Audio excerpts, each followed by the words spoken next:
Choja's forest. Once upon a time, there were two houses at the foot of a mountain.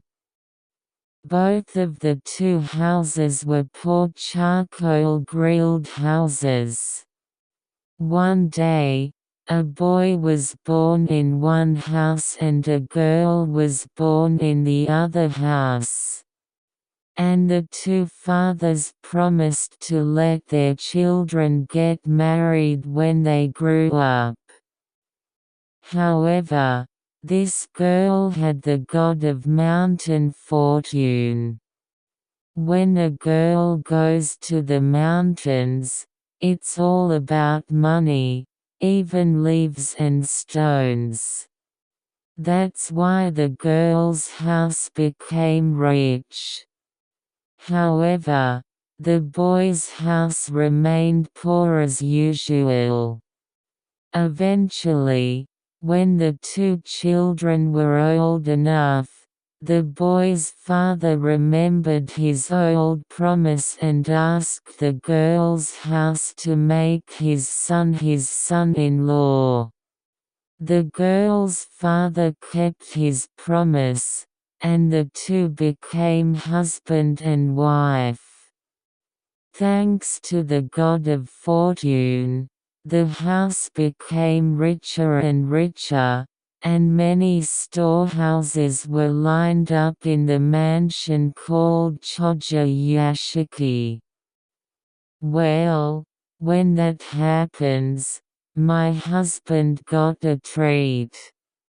When I went out to play and came back late at night, I saw the food that had cooled down. Can you eat such a cold thing? And I'm going to snort my wife. So my wife thought about it and served hot buckwheat noodles one night. However, my husband, who is used to luxury. What? Such a bad thing. When I said that, I kicked it with my foot. Then, with the sound of ruzzing, a lot of grain elephant insects and white moths came out of the storehouse.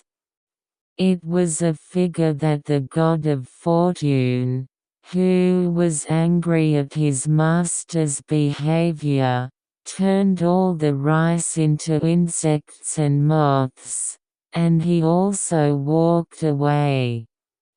After that, no matter what my husband did, he always failed, and eventually the large mansion disappeared, and the family disappeared. Then the months passed, and the former Choja residence became a forest. People called it Choja no Mori and warned them not to have luxury or a luxurious heart. The end.